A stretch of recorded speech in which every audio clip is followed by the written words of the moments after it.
राधे राधे मित्रों, आज हम आपके लिए यहाँ पर लेकर आए हैं श्री शिव महापुराण की कोटि रुद्र संहिता का अध्याय 18, जो है विंध्य की तपस्या, ओंकार में परमेश्वर लिंग के प्रादुर्भाव और उसकी महिमा का वर्णन। तो चलिए शुरू करते हैं। ऋषियों ने कहा, महाभाग सूत जी, आपने अपने भक्त की रक्षा करने वाले महाकाल नामक शिवलिंग की बड़ी अद्भुत कथा सुनाई है।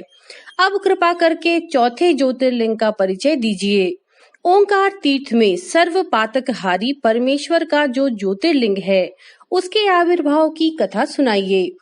सूची बोले, महर्षियों, ओंकार तीर्थ में परमेश संज्ञक ज्योतिर्लिंग जिस प्रकार प्रकट हुआ वह बताता हूँ, प्रेम से सुनो। एक समय की बात है, भगवान नारद मुनि गोकर्ण नामक शिव के समीप जा बड़ी भक्ति के साथ उनकी सेवा करने लगे। कुछ काल के बाद वे मुनि श्रेष्ठ वहां से गिरिराज विंध्य पर आए और विंध्य ने वहां बड़े आदर के साथ उनका पूजन किया। मेरे यहाँ सब कुछ है, कभी किसी बात की कमी नहीं होती। इस भाव को मन में रखकर विंध्याचल नारद जी के सामने खड़ा हो गया। उसकी वह अभिमान भरी बात सुनकर अहंकार नाशक नारद मुनि लंबी सांस खींचकर चुपचाप खड़े रह गए। ये देखकर विंध्य पर्वत ने पूछा, आपने मेरे यहाँ कौन सी कमी देखी है? आपके इस तरह लंबी सांस खींचने का क्या अर्थ है? नारद जी ने कहा, भैया, तुम्हारे यहाँ सब कुछ है, फिर भी मेरु पर्वत तुमसे बहुत ऊंचा है। उसके शिखरों का विभाग देवताओं के लोकों में भी पहुंचा हुआ है, किंतु तुम्हारे शिखर का भाग वहां कभी नहीं पहुंच सकता। सूची कहते हैं, ऐसा कहकर नारद जी वहां से जिस तरह आए थे उसी तरह चल दिए। परंतु विंध्य पर्वत मेरे जीवन आदि को धिक्कार है, ऐसा सोचता हुआ मन ही मन संतप्त हो उठा। अच्छा, अब मैं विश्वनाथ भगवान शंभु की आराधना पूर्वक तपस्या करूंगा। ऐसा हार्दिक निश्चय करके वह भगवान शंकर की शरण में गया। तदनंतर जहाँ साक्षात ओंकार की स्थिति है, वहां प्रसन्नता पूर्वक जाकर उसने शिव की पार्थिव मूर्ति बनाई और 6 मास तक निरंतर शंभु की आराधना करके शिव के ध्यान में तत्पर हो वह अपनी तपस्या के स्थान से हिला तक नहीं। विंध्याचल की ऐसी तपस्या देखकर पार्वती पति प्रसन्न हो गए। उन्होंने विंध्याचल को अपना स्वरूप दिखाया, जो योगियों के लिए भी दुर्लभ है। वे प्रसन्न हो उस समय उससे बोले, विंध्य, तुम मनोवांछित वर मांगो। मैं भक्तों को अभीष्ट वर देने वाला हूँ और तुम्हारी तपस्या से प्रसन्न हूँ। विंध्य बोला, देवेश्वर शंभु, आप सदा ही भक्त वत्सल हैं।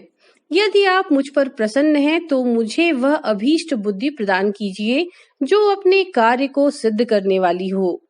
भगवान शंभु ने उसे वह उत्तम वर दे दिया और कहा, पर्वतराज विंध्य, तुम जैसा चाहो वैसा करो। इसी समय देवता तथा निर्मल अंतःकरण वाले ऋषि वहां आए और शंकर जी की पूजा करके बोले, प्रभु, आप यहाँ स्थिर रूप से निवास करें। देवताओं की ये बात सुनकर परमेश्वर शिव प्रसन्न हो गए और लोकों को सुख देने के लिए उन्होंने सहर्ष वैसा ही किया। वहां जो एक ही ओंकार लिंग था वह 2 स्वरूपों में विभक्त हो गया। प्रणव में जो सदाशिव थे वे ओंकार नाम से विख्यात हुए और पार्थिव मूर्ति में जो शिव ज्योति प्रतिष्ठित हुई उसकी परमेश्वर संज्ञा हुई। परमेश्वर को ही अमलेश्वर भी कहते हैं। इस प्रकार ओंकार और परमेश्वर ये दोनों शिवलिंग भक्तों को अभीष्ट फल देने वाले हैं। उस समय देवताओं और ऋषियों ने उन दोनों लिंगों की पूजा की और भगवान वृषभध्वज को संतुष्ट करके अनेक वर प्राप्त किए। तत्पश्चात देवता अपने अपने स्थान को गए और विंध्याचल भी अधिक प्रसन्नता का अनुभव करने लगा। उसने अपने अभीष्ट कार्य को सिद्ध किया और मानसिक प्रताप को त्याग दिया।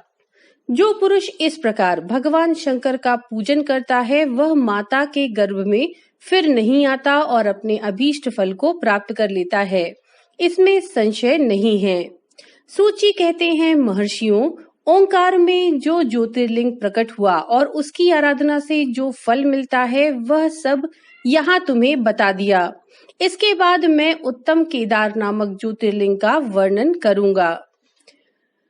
तो मित्रों, ये थी अध्याय 18 की कथा। नमो नारायण।